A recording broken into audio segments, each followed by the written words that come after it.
Hello, everyone, and welcome to Women's Biz Podcast. My guest today is Elizabeth Gould, who is a best-selling author, a high-performance coach, and an innovative mind behind the Success Maximiser. Hang on, I'm going to start that again. Got to get Maximiser. I've got a bit of a lisp. Don't worry about it. That's why we're going to cut it. All right. You can just call it my success method if it's easier. It is a mouthful. Maximiser. I do have a slight lisp. All right. Success method. Yeah, you can share about it. Okay. Hello, everyone. Welcome to Women's Biz Podcast. I am your host, Annie Gibbins, and I am thrilled to introduce a fantastic guest today. Her name is Elizabeth Gould. She is a best-selling author, a performance coach, and the innovative mind behind the Success Maximiser Method. She's got 15 years of experience, and she's been empowering high achievers, leaders, and visionaries to reset and optimize their personal success journeys. And you know, I'm all about that. She has a groundbreaking book called Feeling Forwards, which was even endorsed by Tony Robbins, and it demonstrates her success in aligning cutting-edge neuroscience with practical methodologies for lasting personal growth and achievement. She's been all over the media in major TV networks. She's also a founding member of Randy Zuckerberg's Leadership Institute, and as a PhD candidate and podcast host of her podcast called Feeling Forwards, she continues to delve into the nuances of performance excellence and neuropsychology. Oh my goodness, I'm so looking forward to our conversation today. Welcome to the program, Elizabeth. Oh, thank you, Annie. I'm delighted to be with Women's Biz Global and your tribe today. I can't wait to have a thoroughly good chat. I'm looking forward to it, and so are our listeners, because they love just hearing these intimate conversations that women from around the world have. And we are both in Australia today, which is just amazing because I never know who my guest is going to be. So I've got a fellow Aussie here for you today, everybody. Now, you've developed the Success Maximiser Method, which has empowered countless high achievers to just level up beyond belief. Can you give our listeners a brief overview of what this method is and how it actually differs from conventional approaches to personal success? Yes, I'd love to, because I developed the method in response really to my high performance coaching clients, because so often they would come to me and they would usually start with what I knew to be the end, but they would start and say, Elizabeth, there's something wrong with my willpower. There's something wrong with my motivation. I used to be able to get up at 4 a.m. in the morning and work out and do all this stuff, and now I just can't make myself do it anymore. And it was like they felt their willpower was broken. And the interesting thing about that is really it's your behaviors are the last things you need to worry about, not the first. So I developed this personal success formula, which has 3 chunks, and the first part of it is your aim. The second part is your inner justification. And the third part is your behavior and attributes. So one story I share to start people off using this formula is I say, look, let's imagine you had to do a really detailed project in PowerPoint. And for some reason, you had to get up at 4 a.m. tomorrow morning to finish it. You just had to. Emotionally, how do you think you'd feel about that from a scale of 1 to 10? And they go, usually diligent, driven people, they go, maybe a 6. If I had to get it done, it has to be done. I'd say, okay, so now let's play with that and say, how about I said to you, you have to get up at 4 a.m. tomorrow morning because I bought you a first-class ticket for an all expenses paid 7-day trip to the Bahamas. So what do you reckon your emotional exactly? I hadn't met one person that said they wouldn't go, but 99.9% of people find that very appealing. And I said, well, you see, it's the same activity. You're still getting up at 4 a.m. in the morning when that clock goes off. So how about what we look at is how you can generate at least close to the feeling of you're going to the Bahamas when your alarm gets off at 4 a.m. in the morning. Do you reckon then your willpower would still be broken? They said no. So then I go back and say, well, let's look at what your aim is currently, not your goals, your aim. And then let's uncover what's the inner justification. What's the burning desire in your heart that's linked to that aim? It's your must do. Then let's look at how you get up at 4 a.m. in the morning. And the beautiful thing about this formula is if you're ever out of whack, and it might not be motivation, it might be success, you might not be earning the money you want to, well, go back to that formula and say, okay, so where are you less than, it's a 30, 40, 30% split, obviously adding up to 100%. Let's do the formula. Let's see which part is less than 99.9% there. And then let's work on that. So I developed this method in response to really high achievers who got stuck and just wanted to really bounce forward. Oh, I love that. I love it when you've done it for a reason, because when you're meeting people, working with people, and you're actually untapping how so many different elite success minds work, and you realize what their barriers to success are, it allows you to have that depth and really start thinking, oh my goodness, maybe there is a better way. I know your latest book is called Feeling Forwards, and it's received incredibly high praise from leaders like Tony Robbins. So can you share some key insights or strategies from the book that our listeners can then apply to their own journeys on personal growth and achievement? Yes, absolutely. And a lot of my coaching work was really derived from Feeling Forwards. And I was in a different situation where I was coaching entrepreneurs, starting with Zuckerberg Institute. We had entrepreneurs from all around the world going through our programs, but whether they were from the Africa or Asia or Australia or UK, the problems were all the same, and they all had what I call a bad case of whenitis, which is when my app is downloaded 100,000 times, when my product is in Neiman Marcus, when, then I will get my finances straightened out. I will take good care of my health. I'll get a personal trainer, all of these things. And my first question always was, well, really, do you think you have more time when you're really successful? Because let me tell you, you have like 10 times less time.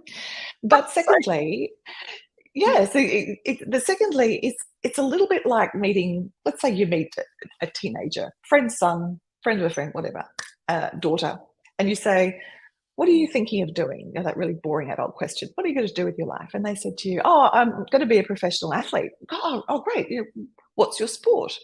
And they say, oh, well, I don't know. I haven't decided yet. I think I'll win a few races and then I'll start to train really hard. Then I might get a coach and I might worry about my sleep. And you would be leaving thinking, that poor girl guy, I don't hold out much hope for them being particularly successful. But that's what we so often do in business. We think, well, when I've got 100,000 turnover, when my team is more than 50 people, when I have a team, then magically all my behaviors are going to align. And then I'll find it easy to do all the things I know I should be doing, but I don't. So what Feeling Forwards does is it takes you in a step-by-step process in the book, but it takes you through, well, you need to harness the emotion of being that person now. Because what an athlete, a successful one, does, not like our friend's daughter's son, is that they behave like a champion before they've ever won a race. They may even say famously, like Muhammad Ali, I am the greatest champion. And so many people don't know he said that before he'd won a single championship. But he believed, he felt as though he was, he trained, he slept, and it was that emotional journey that carries him through. You can't think hope. You can't think confidence. That's where the school of positive thinking falls down. You really have to feel where you are and then behave in alignment with that. Oh, so beautifully shared. I'm a true believer that you've got to believe it to achieve it. You know, if you don't believe it, if you don't believe it, why would anyone else? And you'll never get there. You've got to totally embody that. And some people find that confronting when people go and say, I am the greatest. They'll go, oh my goodness, particularly in Australia. It's like, who do you think you are? But if you can't imagine yourself on the podium, you know, if you're an athlete doing that race, winning, coming first, the whole scene, then it's very unlikely that you would actually achieve that. That's so true. That is so true. Now, you transitioned from legal roles to becoming a best-selling author, which is a really interesting journey.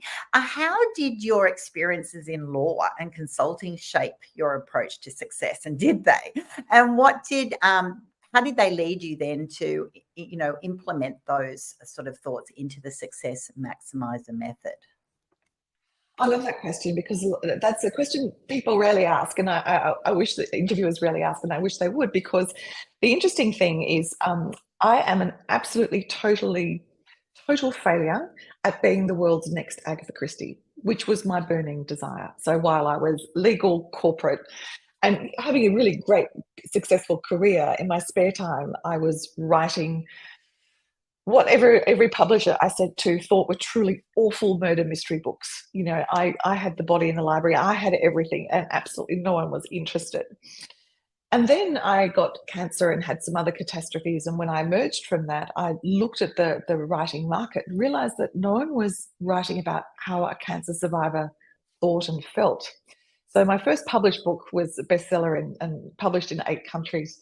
And then I went on to completely reinvent myself in that way. But what I learned, and one of the reasons why I'm always talk about the aim, not the goal, because if I'd stuck to a goal rather than an aim, I would have given up writing ages ago. But when I look back over my extended career, the common theme was always I worked with people's stories. When I was a litigation lawyer, I used to listen to people's stories of what they thought had happened, and then I would think about the story I wanted the judge to believe. When I was in corporate, people were coming to them with their problems. I was in project management as their stories. And then later I was in recruitment and executive coaching. And so I've listened to thousands of people's stories. And that's really been the common thread, what I call, when I'm doing my coaching, the golden thread of my life. All my decisions have been around. I've been so curious about people's stories, why some people get there, why some people don't. And then distilling that into information that other people can really practically use.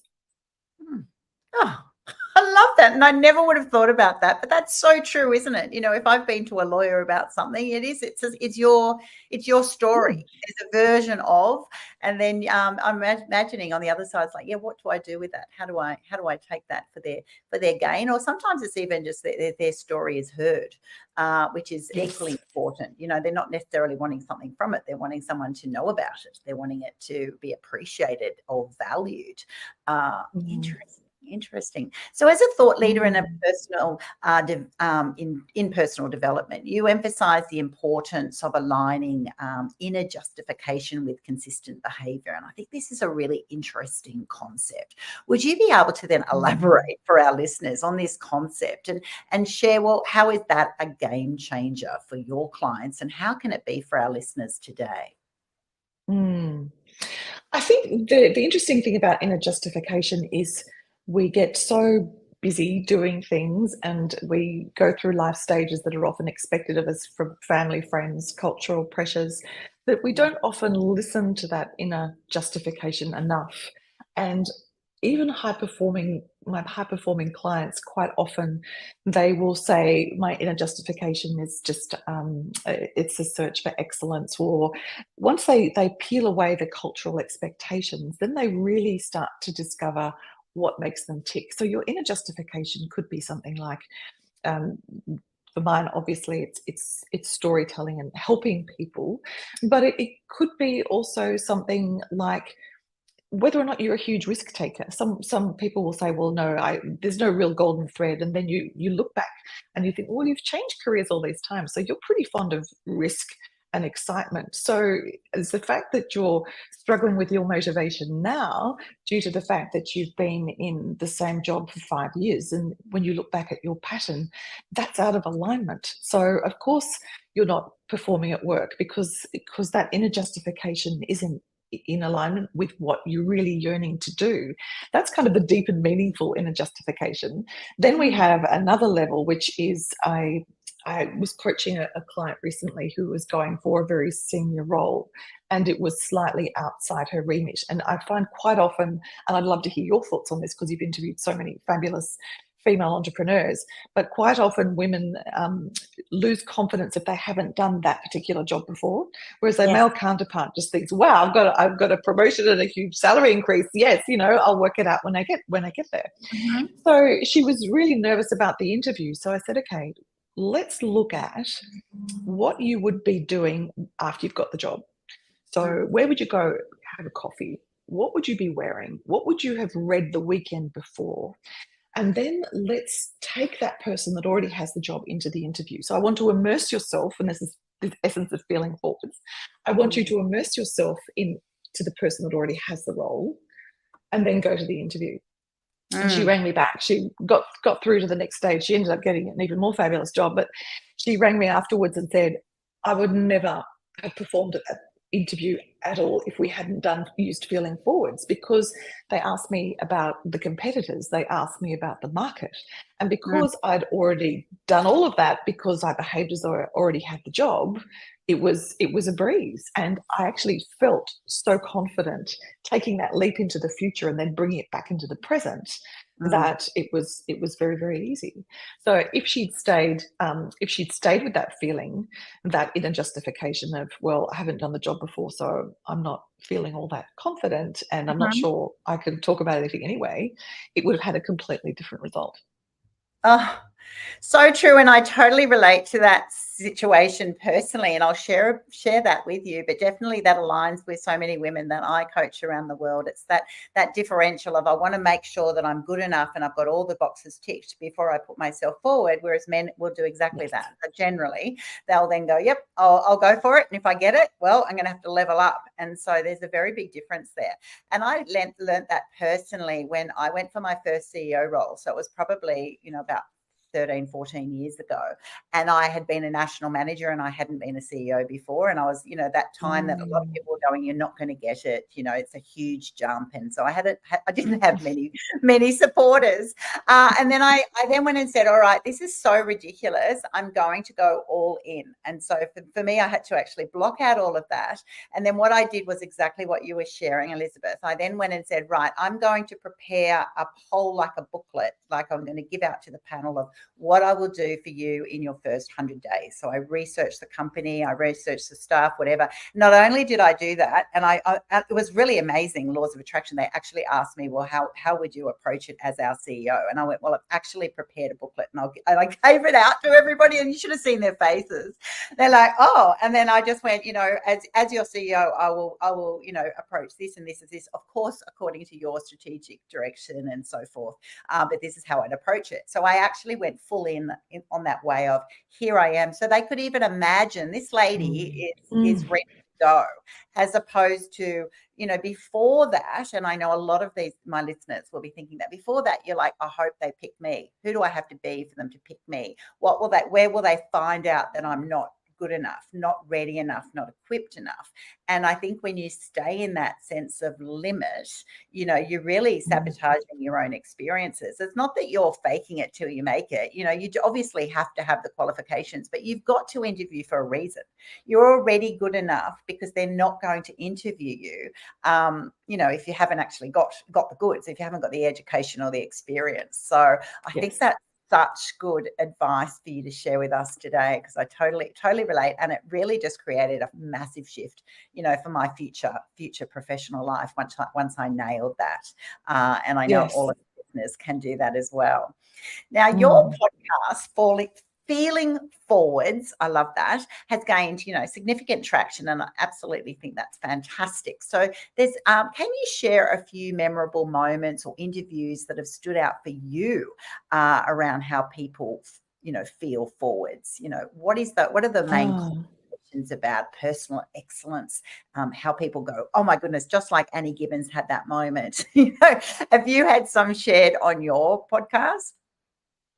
I love that you shared that story, but yes, I have, and actually, it relates to the doctorate I'm writing at the moment. It was a bit of an aha moment during an interview, a lovely interview I had about a year ago now, 14 months, with Dr. Emeka Oladobu, who is a doctor who was the first chiropractor who was on the Nigerian women volleyball team, but he now lives in LA, and he has a practice where he looks after many elite athletes. And we were geeking about it, about sports and mindset and everything, after I'd finished the show, and I had to paste it back in.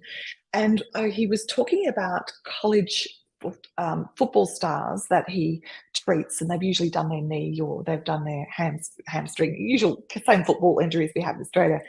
And he said the interesting thing was the kids that had come from the toughest neighbourhood, that were at college on scholarship, that had overcome personal adversity to even be in the program, their muscles recovered quicker than the college football stars who came from a nice family, who had not had that same level of adversity. And that started me thinking, because I thought, okay, so why is that? And I thought, okay, it's a neuroscience thing. It's because those kids spoke to themselves differently. So you can imagine, if you're on track, and football stars in the US earn vast amounts of money, but you imagine if you're on track to be a football star and you get an injury in college, and maybe it's the first injury you've ever had, or it's the first setback you've had, your self-talk would be catastrophic. Oh my God, I can't believe this is happening. What about the 400 million contract I've been dreaming about for the last 10 years? Whereas the kids that have overcome adversity would think, I've overcome, this is really difficult, but I've done difficult things before. What does my doctor say? I've just got to take it step by step. I'm not going to let this get me down. I'm not going to let this hold me back. I know I'm a strong person and I can draw on that. And that relates, in terms of relating to my doctorate. I talk a lot about quantum physics in Feeling Forwards, how you can actually bend time. And I show you how to do it in the book as well, which is so much fun. But I'm looking at, so how can we harness, building on all the science I studied in Feeling Forwards, how can we harness the power of imagination? And does that actually increase an area in your brain? There was a recent research done on how being a pathological liar actually changes the structure of your brain. Wow. And what happens is, and the funny thing is, you think, okay, where does lying fit into the brain? What section? It actually fits into the section of the brain that deals with, surprisingly, rules and social behavior and etiquette. And you think, well, why would pathologically lying all the time grow the area of the brain that's actually to do with observing rules? Yeah. Well, the interesting thing is, if you lie all the time, it's quite exhausting for your brain, because you have to remember all the lies you've told. So true. So George Santos in the States, who's now thankfully in a little bit of trouble about all the lies he told, which stretch back to his college days. Imagine if you're on TV and someone's asking you about your childhood or your background, and you're thinking, oh no, what did I say? Did I say I was on the volleyball team or the football team? And did I say I majored in law or accounting? So I'm really diving into that, but it was fascinating to speak with Emeka and see such practical. I mean, a lot of people talk about the body and the mind being connected, and we all know that. But to hear that such a strong connection, I found was fascinating. So my podcast continues to delight and surprise me every time I interview someone. I love that. It's a joy of podcasting. I tell you what, we entertain ourselves as the host, because it's just, I wonder who's next, and everyone has such an interesting, unique story. It's just, it never ceases to delight, I'm sure, with you, because it doesn't with me. That's so interesting. And what a underlying principle there of resilience. People who have built up resilience over years and years, it does make such a difference to how you then, fall forward, I'll generally say, because, that's it. I've backed it up before. I can do it again. I can do it again. You're doing a PhD now. And as a PhD candidate, you're obviously delving way, way, way deep into performance excellence and all of this neuropsychology. Are you finding any intriguing findings or trends that, what have you uncovered so far since being a PhD student that you're like, wow, this is really going to influence my work in the future or those that I coach? I think it's really having an even greater respect for the power of the mind and what the mind can achieve, and looking at I came across a recent research, really, which builds on an earlier experiment I referred to in Feeling Forwards, but it was a project where you always have two groups of the poor old college students. They must pay, that must be, I'm sure it's one of their main forms of revenue, doing, being guinea pigs on these research experiments. But they had two groups of them, and one day dressed up as pilots, and the other group just wore their regular clothes. And then they took one by one each of the students into a flight simulator. And the ones dressed as pilots, they said, just grab the controls, feel like you're using Feeling Forwards, basically. Imagine you're a pilot. And then when came across a screen, 3 or 4 planes flew past on their simulated screen in this flight simulator. And on the side of the planes were some letters and numbers. and they were asked to read them out. Well, at the end of the experiment, and there's always a catch, and the catch really was, it was an eye test. It was nothing to do with pretending to be a pilot. But the pilot group, compared with the regular Janes and Joes that they said, just sit in the cockpit and look at the planes and read out the numbers. The pilot group outperformed by a significant amount an improvement in their eyesight instantly. So they had an eye test before they got in the flight simulator and one afterwards. And their eyesight increased. And the difference was so much. The poor old research people were a bit dumbfounded, and they tried to do positive thinking, and they got the group dressed in their regular clothes and basically said, come on, you can do it. Get into that cockpit, read those numbers. And their eyesight still didn't improve. But I think that's fascinating. I mean, it's such an instant improvement, but it relates to the power of belief. And I'm really building on that in my dissertation, because that first group, what do you have to have as a pilot? You have to have 20/20 vision.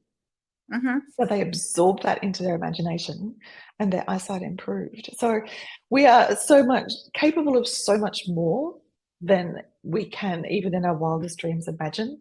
And what I'm looking forward in the doctorate, and it'll be my next book as well, but really how to harness that imagination and make whatever you want to manifest easier and faster, and really transform the life the way you dream about.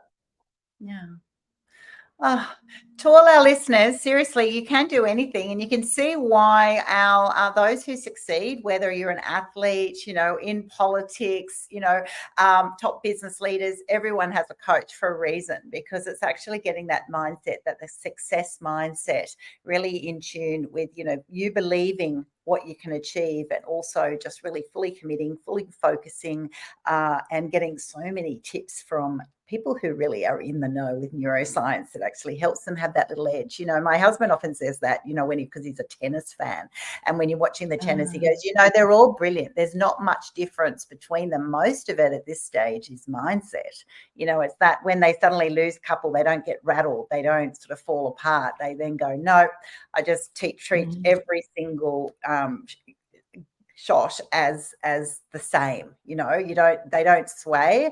And I find it all so fascinating. So I've just loved delving into your area of expertise today, Elizabeth. It's so fascinating. Do you have an offer or something that our audience could reach out to you to receive today? Yes, I do. I mean, I've been so intrigued by your network and your tribe. So for the first, I'll give your listeners rather, the first 3 people that email me at elizabeth@elizabethgould.com, I would be delighted to offer you a free 1-hour coaching session, and just come to me with something really specific. Let's talk about it for an hour, and I'll be delighted to send you a copy of my book as well.